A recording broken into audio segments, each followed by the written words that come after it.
diálogo de La Brújula Perdida, donde queremos contarte, como siempre, cosas que tienen que ver entre la naturaleza, el clima y la vida de las personas.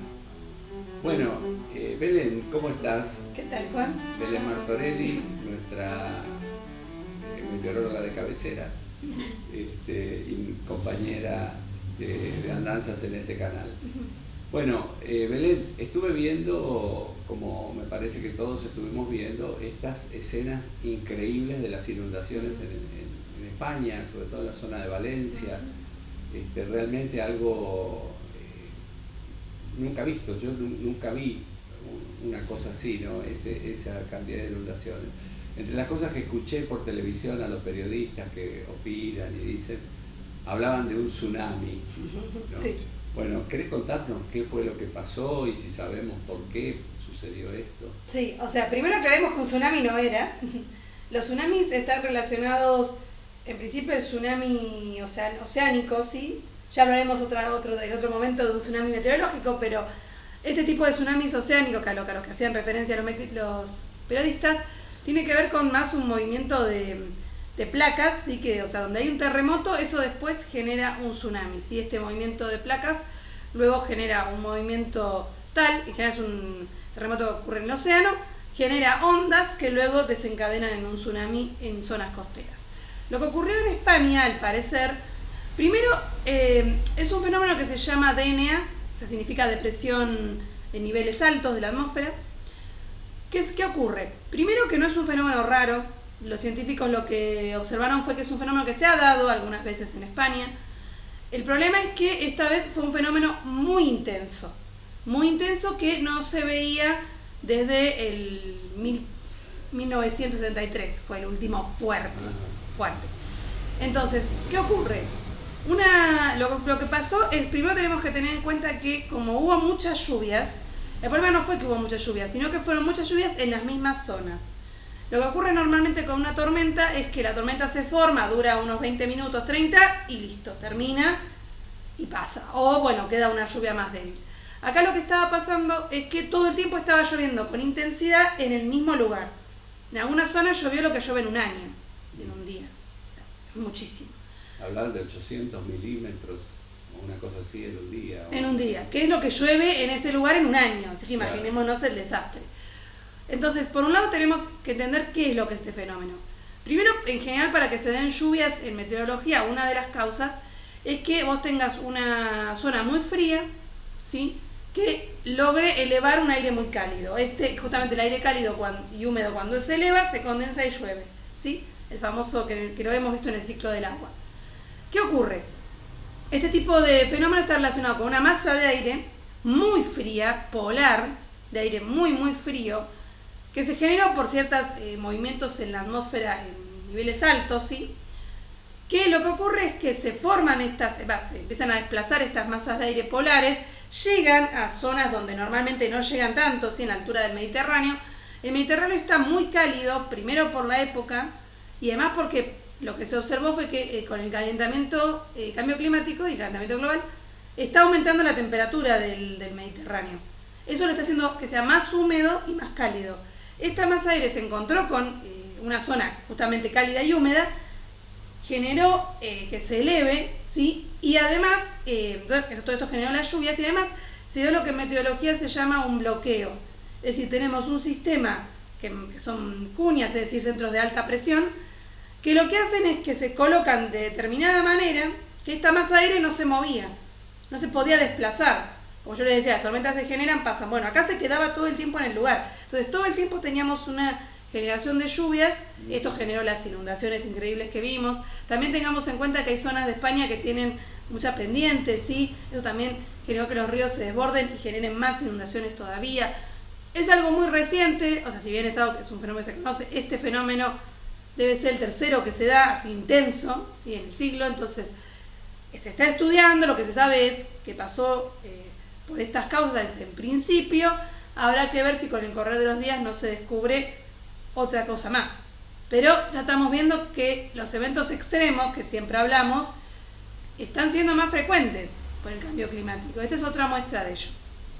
Sí, yo pensaba, me acordaba hace unos años, poquitos, inundaciones tremendas en Turquía también, ¿Me acordás? y al mismo tiempo que estaba pasando esto en, en España, ahora yo estuve en Brasil hace poquito y me contaban de las sequías que hay y de la baja del caudal de ríos. Se ve, por ejemplo, el curso del Amazonas y ves en la franja costera ves una franja enorme de tierra que, que ha bajado el río un montón y que esto bueno, ha traído problemas de sequías para la agricultura, pero también para el comercio, porque gran parte del comercio de los productos del interior del Brasil se hace a través del Amazonas. Por ejemplo, hay una marca de productos muy conocidos que las mujeres utilizan mucho, que se hace en Brasil, que no quiero decir la marca, que es Natura, que se producen en el interior del Brasil y toda esa producción que la hacen pequeños productores va saliendo por los ríos y bueno, no se puede comerciar, no pueden mandar su producción y no hay rutas suficientes y además ya el costo les cambia, ¿no? O sea que trae toda una cadena. Ahora, toda esta cantidad de hechos que estamos viendo, hay una discusión que yo no sé si está saldada, me imagino que no, si esto tiene que ver, cuánto tiene que ver con la acción humana, cuánto tiene que ver con un ciclo natural, pero se está dando en este momento una fluctuación y hechos meteorológicos y climáticos que excepcionales, digamos, es un periodo de convulsión de lo que es el caos climático o no, o esto pasa siempre y no nos damos cuenta, ¿no? No, o sea, siempre en los periodos de transición, primavera, verano, otoño, invierno, la atmósfera está mucho menos estable, entonces hay más cambios, entonces se pueden generar fenómenos extremos, pero con esta frecuencia no. Lo que se está observando es que a medida que pasan los años, aquellos eventos que por ahí no ocurrían tan seguido, extremos, empiezan a ocurrir con más frecuencia. Claro. Entonces, por eso, este fenómeno, como decían los meteorólogos españoles, ha pasado varias veces, no ha sido noticia porque justamente no ha tenido tanto impacto, pero ahora se encontraron con un fenómeno igual pero más intenso. ¿Por qué? Bueno, porque el Mediterráneo está más cálido, porque se siguió esta situación de bloqueo que yo les comentaba, es decir, algo que por ahí no pasaba tan seguido, ahora tenemos 3 en el siglo. Está bien, ustedes me van a decir, 3 en el siglo es poco. Sí, pero antes por ahí pasaba una. Claro. Entonces tenemos que empezar a tener en cuenta eso. Claro, vos sabés que yo trabajé en defensa civil y nosotros, bueno, trabajamos como trabajan también, trabajas vos en tu profesión, basándose en estadísticas, ¿no? Uno tiene estadísticas y uno sabe que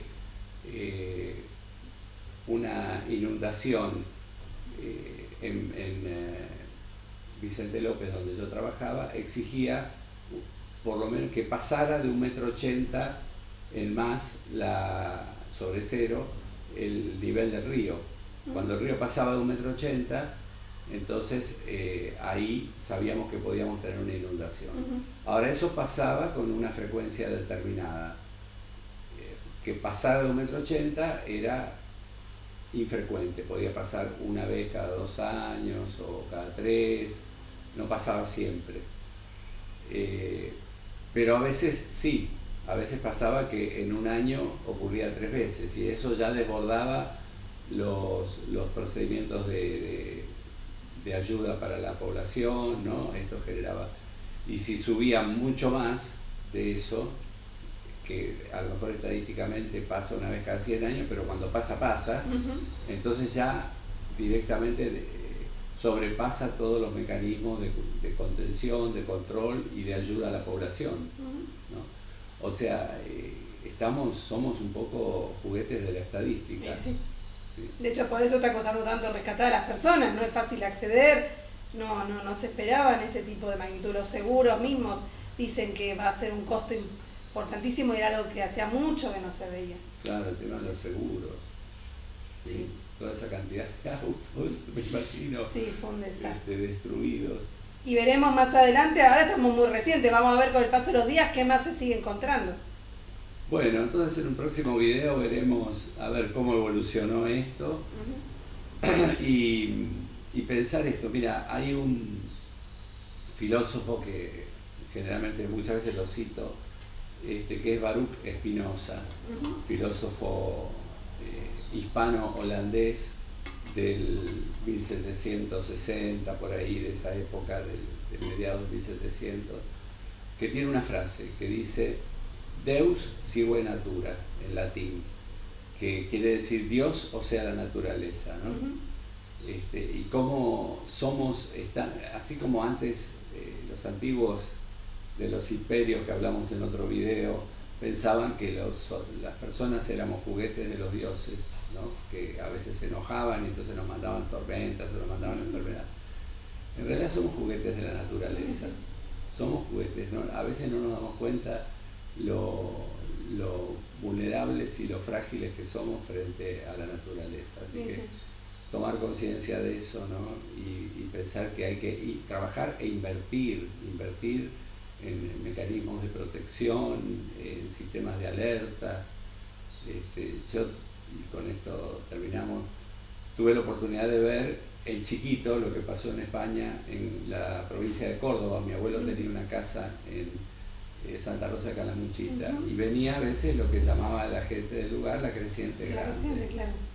La creciente, había crecientes, pero a veces estaba la creciente grande, que era cuando llovía mucho en las sierras grandes, y mi abuelo salía al patio de su casa, miraba para las sierras, y según como veía y el tiempo que duraba la lluvia, que él veía las nubes de lluvia ya, bueno, entonces a veces se le avisaba a los turistas que hacían carpas a la orilla del río: muchachos, levanten todo, llévense todo porque viene la creciente. A veces no te hacían caso, y lo que venía era una pared de agua que traía vacas muertas flotando, árboles. Yo vi venir flotando un sauce que flotaba paradito, así como el sauce tiene mucha raíz, flotaba como si estuviera plantado en la tierra, a toda velocidad con el río, y girando ese sauce gigantesco que chocó contra un puente de hierro que había y estalló el sauce. Volaron pedazos de madera para todos lados y torció los fierros del puente, ¿no? O sea, la potencia que tiene eso es increíble. Así que bueno, respetemos a esta naturaleza que nos cuida, y a veces lo contrario. Lo contrario. Nos vemos en otro video. Así es, hasta la próxima. Chao, chao. Chao.